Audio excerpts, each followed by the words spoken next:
आजकल एक फैशन चल पड़ा है कि अंबेडकर जी किसके हैं, कांग्रेस के हैं या बीजेपी के हैं, क्योंकि इस नाम से वोट बैंक का एक बहुत बड़ा खजाना है। बीजेपी कहती है कि हम उन्हें ज़्यादा मानते हैं ताकि वो दलितों को अपने पाले में घसीट सके और चुनाव में उनका वोट हासिल कर सके, जबकि कांग्रेस और अपोजिशन का ये कहना है कि अंबेडकर के असली दावेदार हम ही लोग हैं। बाकी के लोग बाबा साहब और उनके बनाए गए संविधान को नहीं मानते हैं और संविधान को बदलकर मनुस्मृति का कानून लागू करना चाहते हैं। लेकिन आज हम ये बातें क्यों कर रहे हैं, बाबा साहब भीमराव अंबेडकर की इन दिनों क्यों चर्चा हो रही है, तो चलिए जानते हैं। मामला कुछ यूं है कि पार्लियामेंट का विंटर सेशन चल रहा है और पार्लियामेंट के इसी विंटर सेशन के दौरान अमित शाह ने बाबा साहब भीमराव अंबेडकर को लेकर एक विवादित बयान दे दिया, जिसके बाद हंगामा मचना तय था और हंगामा मचा भी। अमित शाह ने राज्यसभा में जाकर अपोजिशन को मुखातिब करते हुए कह दिया कि ये लोग जो अंबेडकर अंबेडकर कहते रहते हैं, अगर इन्होंने इतना भगवान को याद कर लिया होता तो 7 जन्मों के लिए इन्हें स्वर्ग मिल जाता। बस इतना कहकर अमित शाह फंस गए। फंस कुछ इस तरह गए कि अमित शाह के इस बयान को इस तरीके से डिकोड किया गया, या यूं कहें कि बिटवीन द लाइन समझा गया कि अमित शाह ये कहना चाहते हैं कि अगर इन्होंने इतना भगवान को याद किया होता तो 7 जन्मों के लिए इन्हें स्वर्ग मिल जाता। इसका मतलब ये है कि अमित शाह बाबा साहब भीमराव अंबेडकर को भगवान नहीं मानते हैं, तभी तो वो किसी और भगवान के मिलने की बात कर रहे हैं।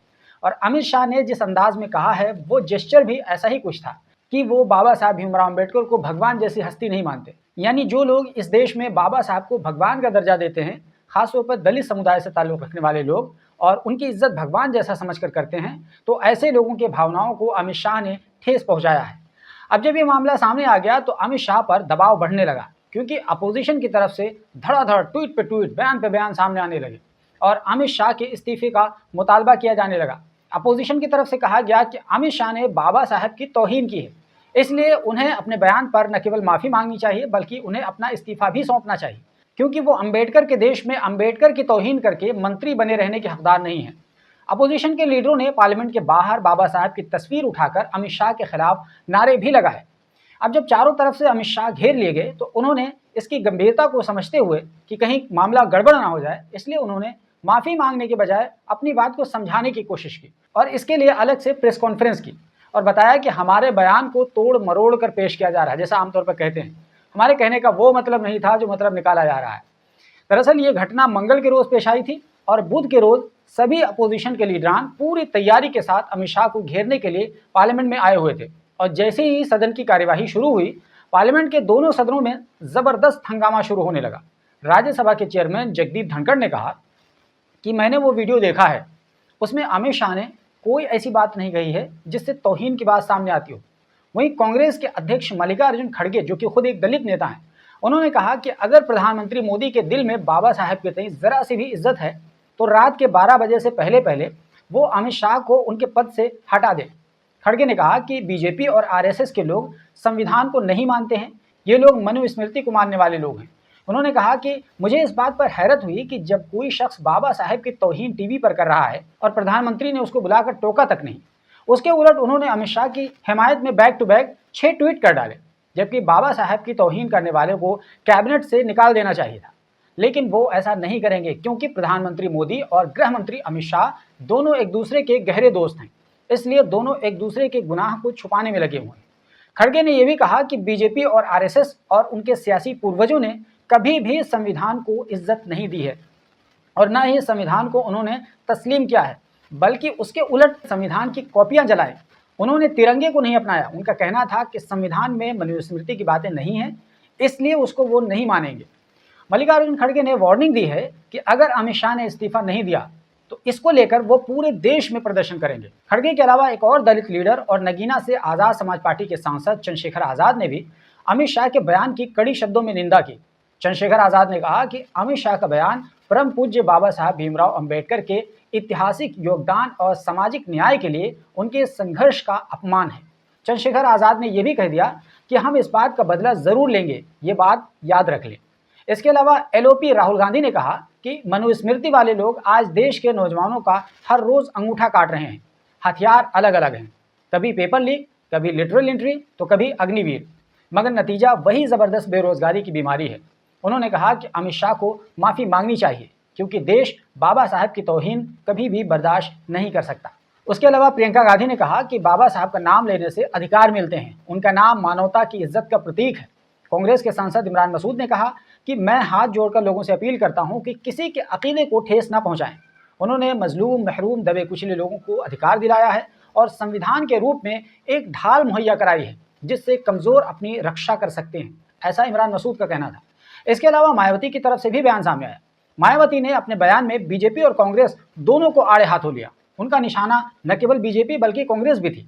उन्होंने एक्स अकाउंट पर लिखा कि कांग्रेस और बीजेपी को अंबेडकर के आड़ में सियासी रोटियां सेकनी बंद कर देनी चाहिए, इसके बजाय उन्हें बाबा साहब को इज्जत देनी चाहिए। उनके जो भी भगवान हैं उनसे कोई एतराज़ नहीं है, लेकिन दलितों और महरूम तबके के लोगों के भगवान बाबा साहब ही हैं और जिन लोगों को बाबा साहब की वजह से अधिकार मिले हैं उनको उसी रोज़ 7 जन्मों तक के लिए स्वर्ग मिल गया था। खैर, ये तो रही वाद विवाद की बातें और एक दूसरे के खिलाफ प्रतिक्रियाओं का दौर। आपको ये बता दें कि अमित शाह और बीजेपी की फिलहाल ये आदत रही है कि वो आगे जाने के बजाय वो पुरानी बातों का जिक्र करने में बहुत ज़्यादा दिलचस्पी लेते हैं। दरअसल वो लोगों की जज्बात को खोद खोद कर भड़काने की कोशिश करते हैं और ये बताने की कोशिश की जाती है कि अभी तक हिंदू बहुसंख्यक आबादी के साथ अन्याय होता रहा है और अब हम तुम्हें गौरवान्वित महसूस करवाने का मौका दे रहे हैं। इसी कड़ी में बीते दिनों अमित शाह ने यह भी कह दिया था कि मुस्लिम पर्सनल लॉ पंडित नेहरू लेकर के आए थे और कांग्रेस उसका समर्थन करती है और जब तक दोनों सदनों में बीजेपी का एक भी आदमी है तब तक धर्म की बुनियाद पर आरक्षण नहीं देने देंगे। ये अमित शाह की बात थी। दरअसल मुसलमानों को टारगेट करके अमित शाह निकल लेते हैं और उन्होंने इस बार भी निकल लिया और इस पर कोई आवाज़ उठाने वाला नहीं था। लेकिन इस बार अमित शाह जैसे ही बाबा साहब के मामले में बोले वो घेर लिए गए, क्योंकि बाबा साहब को मारने वाले खुद उनके ही सहयोगी भी हैं, इसलिए उनको सफाई देनी पड़ गई। इसके अलावा अमित शाह ने एक बात जो ये भी कही थी कि अगर मुसलमानों को शरिया कानून नाफिज करना है तो उसमें क्रिमिनल लॉज को निकाल क्यों दिया जाता है। चोरी करने पर हाथ काट डालो, जिना करने पर पत्थर मारकर हलाक कर दो, ये कानून क्यों नहीं अपनाया जाता। केवल निकाह विरासत के लिए ही मुस्लिम पर्सनल लॉ का कानून क्यों है।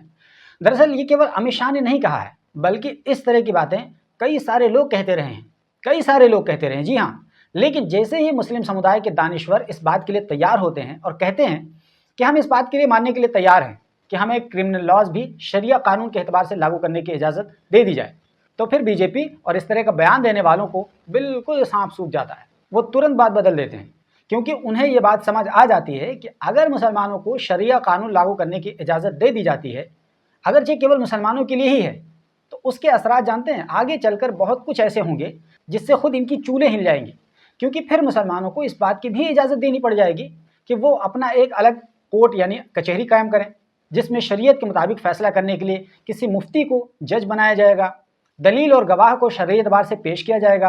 फिर इसी के बहाने शरीयत की बातें पढ़ने और पढ़ाने का एक चलन बढ़ेगा। मुस्लिम उलमा वकालत करेंगे, उनको भी सरकारी नौकरी मिलेगी, उनके लिए सारी सहूलियात का सरकारी खर्च पर इंतज़ाम किया जाएगा और ये सिलसिला फिर यहीं पर क्यों रुकेगा। शरई एतबार से ख़रीदो फ़रोख्त की जाएगी, शरई एतबार से इस्लामिक बैंकिंग का निज़ाम खोला जाएगा और ये सिलसिला आगे चलकर एक इस्लामी मुआशरे पर जाकर ख़त्म होगा। तो यूँ कहें कि जिस मदरसे को ये टारगेट कर रहे हैं, फिर इसी मदरसे को इन्हें तहफ़्फ़ुज़ देना पड़ जाएगा, क्योंकि शरई और दीनी तालीम के जानकार जो आगे चलकर अलग अलग शोबों में अपनी खिदमात देंगे वो इन्हीं मदरसों से निकलेंगे और इनकी तालीम को आखिरकार बढ़ावा मिलेगा। और इसका फ़ायदा ये भी होगा कि भारत के मुसलमानों में शरई कानून के तई इज़्ज़त बढ़ेगी और एक इस्लामी माहौल पैदा होगा और इस तरह मुस्लिम समाज में चोरी और ज़िना का खात्मा होगा।